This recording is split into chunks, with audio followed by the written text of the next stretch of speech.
Mes petits livres d'or, Robin des Bois, les plus belles histoires. Robin des Bois habitait dans la forêt de Sherwood. Comme il trouvait injuste que certains vivent dans l'abondance alors que d'autres étaient dans la misère, il volait les riches et redistribuait son butin aux pauvres.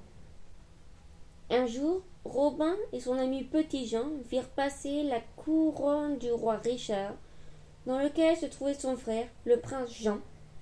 En l'absence du souverain, Jean exerçait le pouvoir avec cruauté et soumettait sans pitié le peuple au paiement d'impôts très élevés. Robin décida de ne pas laisser passer une aussi belle occasion. En quelques minutes, Robin et Petit Jean se déguisèrent en diseuses de bonne aventure, se postèrent le long du chemin.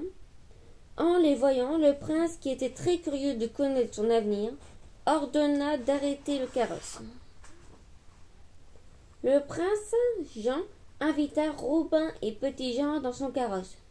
Ne se doutant de rien, il regardait fixement la boule de cristal et écoutait les prédictions de la voyante. Un merveilleux avenir plein de richesses et de succès l'attendait. Les deux rusés compères réussirent sans mal à tromper le naïf prince.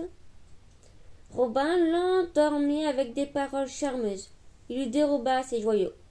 De son côté, Petit Jean s'emparait des jantes en or, des roues de carrosse, puis il fit un trou avec son épée dans le fond du coffre que transportaient les gardes et chargea les plis et replis de ses vêtements, avec autant de pièces d'or qu'il pouvait en contenir.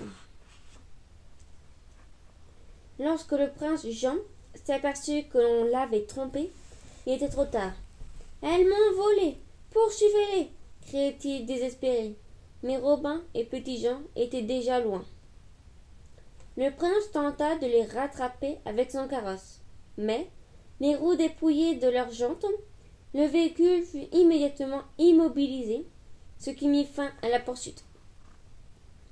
De retour dans son château, le prince Jean décida d'augmenter les impôts pour se venger et demanda au shérif de Nottingham de se charger de les collecter. Ce fut avec un immense plaisir que celui-ci reçut cet ordre.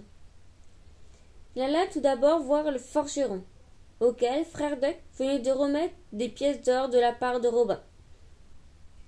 Le forgeron tenta bien de les cacher, mais sans succès. Le vil et rusé shérif trouva la cachette sans peine.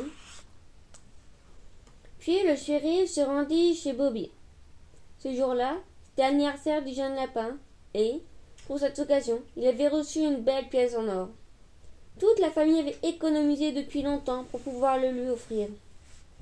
Mais l'impitoyable shérif, malgré les prières et les pleurs, emporta la petite boîte qui contenait la pièce.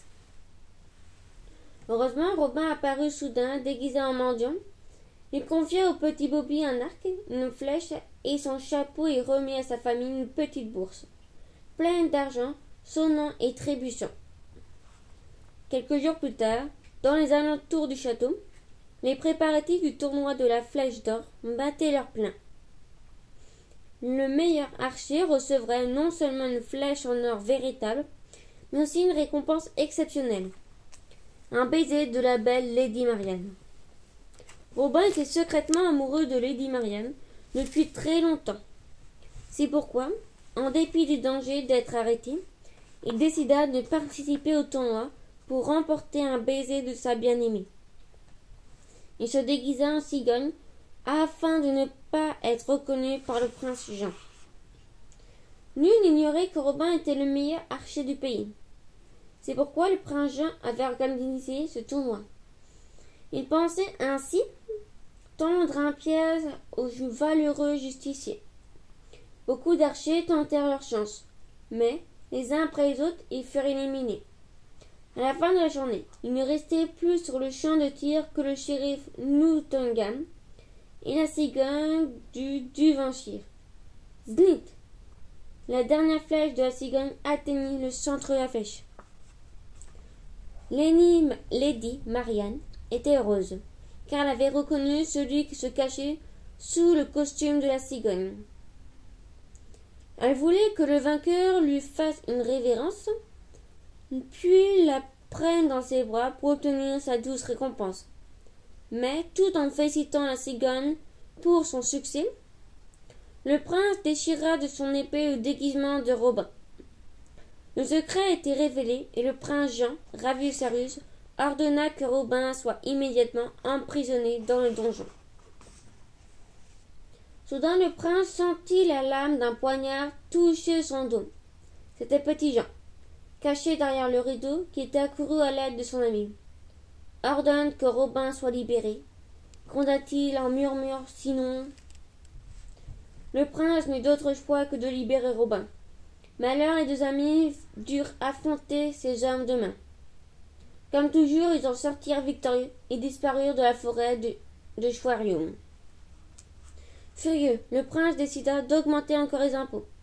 Le shérif fut à nouveau chargé de les collecter.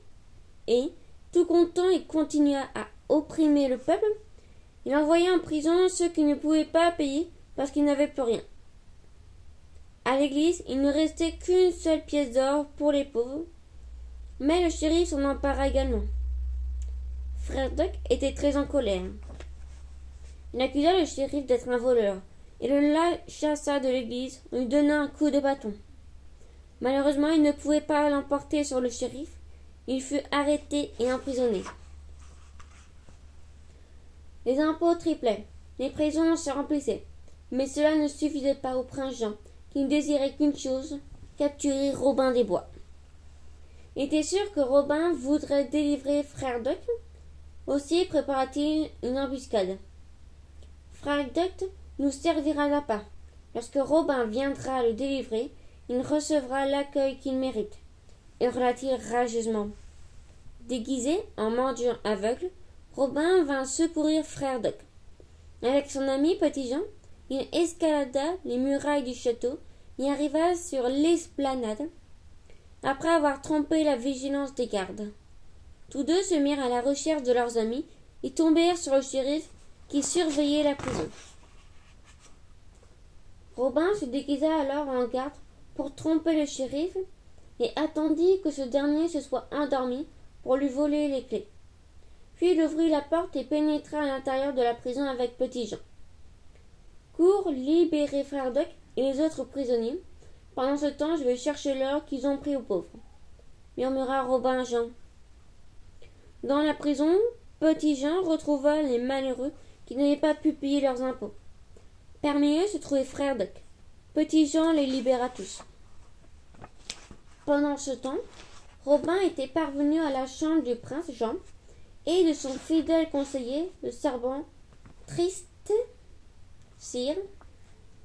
Le sol était recouvert de sacs remplis d'or, et le prince dormait tranquillement en tenant serrés dans ses bras 2 gros sacs. Le prince rêvait sans aucun doute qu'il possédait tous les trésors du monde. Robin attrapa une longue corde à une flèche et tira. Elle atterrit dans une petite fenêtre de la prison, juste à l'endroit où attendaient Petit Jean et Frère Duck. Il attacha les sacs les uns derrière les autres sur la corde tendue et les sacs glissèrent lentement pour tomber entre les mains de ses amis. Petit Jean et Frère Duck distribuèrent les sacs aux pauvres qui venaient d'être libérés, tandis que Robin déterminait l'opération. C'est alors que Triste Sire se réveilla en entendant sonner les cloches de la tour et vit ce qui se passait. Robin réussit à s'échapper, mais Triste Sire mordit de toutes ses forces dans le dernier sac qui glissait sur la corde. Soudain le sac se déchira, et les pièces se répandirent sur l'esplanade du château. Triste Sire n'avait pas du tout l'intention de lâcher le sac. La queue enroulée autour de la jambe de son maître, il tirait le malheureux hors de la chambre. Ce dernier se retrouva suspendu au-dessus du vide. Alors qu'il allait tomber, le prince poussa un cri horrible. Les gardes alarmés poursuivirent Robin. Robin glissa habilement le long de la corde, conduisit les fugitifs vers les douves et baissa le pont-levis. Les prisonniers étaient sains et saufs. Mais les gardes remontèrent rapidement le pont et Robin se retrouva séparé de ses amis. Il escalada les murailles du château, se cacha dans la chambre du prince. Soudain apparut le shérif. Il poursuivait Robin avec une torche enflammée à la main et, sans le vouloir, mit le feu au rideau. Le feu se propagea dans toute la pièce. Robin sauta de la tour dans les douves pleines d'eau, sous une pluie de flèches qui tiraient les gardes depuis les remparts. Il plongea dans les eaux troubles et atteignit la berge en nageant sous l'eau. C'est là que l'attendaient Petit Jean et Bobby. Le château brûlait. En quelques minutes, le prince Jean se retrouva sans argent, mais aussi sans abri. Quelques jours plus tard, les cloches sonnèrent dans tout le royaume. La bien-aimée et noble roi Richard était de retour. Très vite, la loi et l'ordre régnèrent à nouveau dans le pays. Les sujets du roi purent enfin respirer tranquillement. Lady Marianne et Robin se marièrent et, comme dans tous les contes, ils vécurent heureux et eurent beaucoup d'enfants.